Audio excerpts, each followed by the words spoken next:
What's going on, everyone? So Gene the Gullible has something new, and I found out yesterday that he took it from apparently their new Flat Earth leader, Angels of Lies, who seems to be doing better work than any of the other Flat Earthers. But as always, they're sharing a picture of someone else's work, not their own, and they're calling it Flat Earth proof. And once again, it only works if you completely misunderstand simple geometry.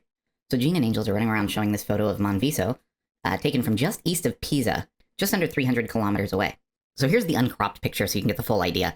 This is the land, and then water running up, and then the mountain back here, 296 kilometers away. This took him 4 years to do, and dozens of failed attempts. So if we look back here, we are lucky enough to get named peaks. Monviso, and down here is Punta Gastaldi. So Monviso has an elevation of 12,600 feet, and that lower peak has an elevation of 10,545 feet. Okay, so I've got Photoshop open. We cropped in the image a little bit. If you look here, we drew those two lines, 12,602 feet, 10,545 feet. So that's a difference of 2,050 feet. So we added this little green line. We know this is 2,050 feet.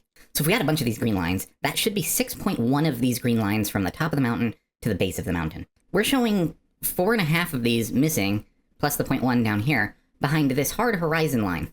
It's not haze, it's not cloud, it's simple geometry. So here's the problem for Flat Earth. If we look at the hard horizon line that we can see running across here, especially if we zoom this picture out, like this, we can see that it cuts off the mountain across the whole way here. So there's a massive amount of this mountain that appears to be missing.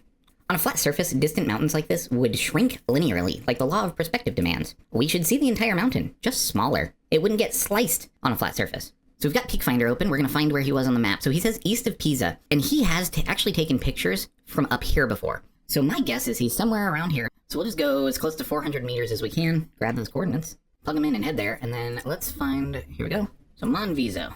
Okay, so Peak Finder says that we should see Monviso. His picture is showing that we see Monviso. So wouldn't you know, it matches almost perfectly.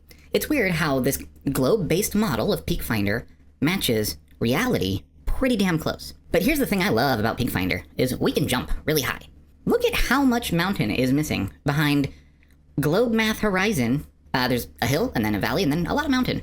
And it's weird that Earth curvature predicts this. So Flat Earth has no mechanism to explain selective mountain slicing. This photo isn't Flat Earth proof. It's literally globe geometry, and it works exactly like predicted and expected. So welcome to the globe, and how to do proper research